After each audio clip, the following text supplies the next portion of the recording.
جمعية الدعوة والإرشاد وتوعية الجاليات بمحافظة بدر।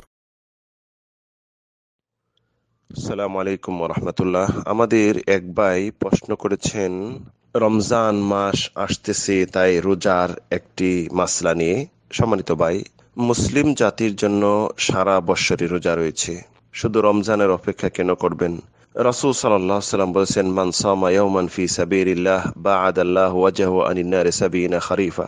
যে ব্যক্তি আল্লাহর হস্তে একটি রোজা রাখবে, আল্লাহ রাব্বুল আলামিন তাকে 70 বছর জাহান্নামের আগুন থেকে রক্ষা করবেন।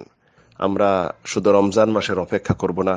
রাসূল সাল্লাল্লাহু আলাইহি সাল্লাম নফল রোজা রাখতেন, প্রত্যেক মাসে 3টি রাখতেন, আরবি মাসের 13, 14, 15। সপ্তাহে 2টি রাখতেন, সোমবারের দিন এবং বৃহস্পতিবারের দিন।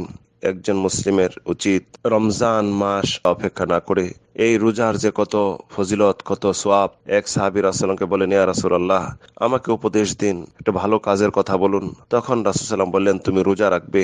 রোজার সমতুল্য কোনো ইবাদত হতে পারে না, তাই নফল রোজা রাখতে বলছেন। তাই সম্মানিত ভাই, রমজান আসতেছে, ইনশাআল্লাহ তোমরা রোজা রাখবো। তাই সর্বদাও চেষ্টা করব, সর্বদা যেন নফল রোজা সপ্তাহে বা মাসে 2-1টি রাখতে পারে। আল্লাহ তৌফিক দান করুন।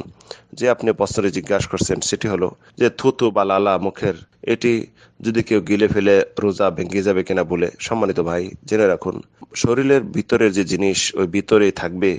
এই বাইরের যদি কিছু প্রবেশ করে তাহলে রোজা ভাঙবে। আপনি বাইরের কোনো পানি পান করলেন বা অন্য কিছু, এটা আপনার থুতু বা লালা, এটার ভিতরের জিনিস। তো এটা আপনি ফালাইতেই হবে, বা না ফালে রোজা ভাঙ্গি যাবে না, এটা রোজা ভাঙ্গার কিছু না।